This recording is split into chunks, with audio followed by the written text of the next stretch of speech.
आज हम लोग बहुपद के बारे में अध्ययन करेंगे। What is the polynomial. तो सबसे पहले इसकी परिभाषा हम लोग देखेंगे। बहुपद किसे कहते हैं? ऐसा बीजी व्यंजक जिसमें चर की घात ऋणोत्तर पूर्णांक होती है बहुपद कहलाता है। ऋणोत्तर पूर्णांक क्या होता है? इसका मतलब यह हो गया कि चर की घात ऋण न हो, बाकी प्लस में कोई भी संख्या चलेगी 0 1 2 3 4, लेकिन वहां पे जो चर की घात है वह आपका माइनस नहीं होना चाहिए। माइनस घात में अगर रहेगा तो आपका बहुपद नहीं रहेगा।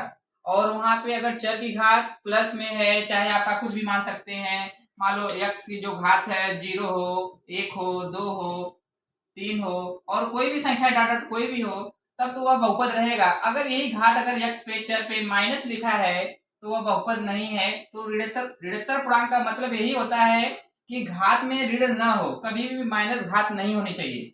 जैसे हम लोग कुछ बहुपद के बारे में अध्ययन करेंगे। देखिए, जैसे आपका x स्क्वायर धन 5x धन 4, ये आपका बहुपद है, क्योंकि यहाँ पे जो घात है वह है माइनस नहीं प्लस घात है। कैसा बहुपद है? इसमें कितने पद हैं? 1 पद, 2 पद, 3 पद।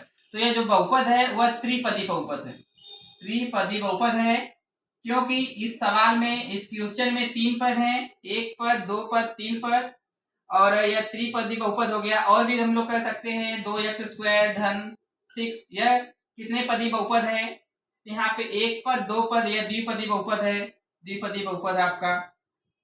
और जैसे कि हमने लिखा है 3x स्क्वायर धन 5x माइनस कड़े में 7, यह कैसा बहुपद है? 1 पद, 2 पद, 3 पद, यह त्रिपदी बहुपद है। और भी हम लोग कह सकते हैं, जैसे x है, केवल x लिखा है, यह एक पदी बहुपद हो गया, क्योंकि इसमें केवल एक पद है तो एक पदी बहुपद हो गया। और भी हम लोग कह सकते हैं, सपोज करो आपके सामने यह लिखा गया 0x स्क्वायर धन 0x धन 0, सभी देखो इसमें सभी पद 0 है, इसलिए कैसा बहुपद है? शून्य बहुपद है। तो हम लोग यही सीख रहे हैं इस सवाल में कि बहुपद किसे कहते हैं? ऐसा बीजी व्यंजक जिसमें चर की घात ऋणोत्तर पूर्णांक होती है बहुपद कहलाता है। ऋणोत्तर पूर्णांक मतलब कभी भी चर के घात में माइनस नहीं होना चाहिए। घात में कोई भी संख्या रहे लेकिन माइनस नहीं होना चाहिए। अगर घात में माइनस है तो वह बहुपद नहीं है। देखिए, बहुत सारे एग्जाम्पल हैं। जैसे मैंने आपके सामने यह लिख दिया है x स्क्वायर धन 2/x धन 5, मैंने कहा यह बहुपद है कि नहीं है?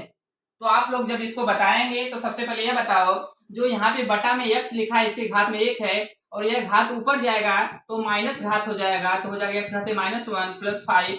चूंकि यहाँ पे देखेंगे x की घात माइनस हो चुका है, तो यहाँ पे लिखा है ऋणोत्तर पूर्णांक का अर्थ है जिसकी घात ऋण नहीं होनी चाहिए। तो यहाँ पे घात ऋण हो चुकी है, तो जिस घात में अगर किसी भी बहुपद में अगर ऋण घात है तो वह बहुपद नहीं है। बहुपद नहीं है। बहुपद वही होता है जिसमें घात प्लस हो चाहे 0 हो, वह बहुपद है। अगर पदों की संख्या बताना है तो इस बहुपद में 1 पद, 2 पद, 3 पद है तो यह बहुपद त्रिपदी है। इसमें 2 पद हैं तो यह द्विपदी है। यहाँ पे कितने पद है? 1 पद, 2 पद, 3 पद, यह भी बहुपद त्रिपदी हो गया आपका बहुपद में। इसमें केवल एक ही पद है, यह बहुपद एक पदी हो गया आपका। इसमें 1 पद, 2 पद, 3 पद भले से हैं लेकिन सभी पद शून्य हैं, सभी गुणांक शून्य हैं, इसलिए यह बहुपद जो है वह शून्य बहुपद है आपका। और यहाँ पे यह सवाल बहुपद नहीं है। क्यों नहीं है? क्योंकि यह जो बटा में x है अगर ऊपर जाएगा तो माइनस घात हो जाएगा, और मैंने बताया था अगर x पे, चर राशि पे अगर माइनस घात है उसे बहुपद नहीं कहेंगे, और अगर प्लस घात हो चाहे 0 घात हो तो वह बहुपद माना जाएगा। लेकिन कभी भी अगर माइनस घात है तो वह बहुपद नहीं होता है। जैसा कि यहाँ पे लिखा गया है, ऐसा बीजी व्यंजक जिसमें चर की घात ऋणोत्तर पूर्णांक हो। ऋणोत्तर पूर्णांक मतलब वह होता है जिसमें माइनस घात न हो, उसे ऋणोत्तर पूर्णांक कहते हैं। तो यहाँ पे घात माइनस को छोड़ के कुछ भी रहेगा उसे बहुपद कहेंगे। हम लोग यह बहुपद की परिभाषा और इसके बारे में अध्ययन करें, और हम लोग अब यह अध्ययन करेंगे अगली टॉपिक में कि बहुपद कितने प्रकार के होते हैं। हम लोग अब इसके बारे में कल अध्ययन करेंगे। तब तक के लिए धन्यवाद।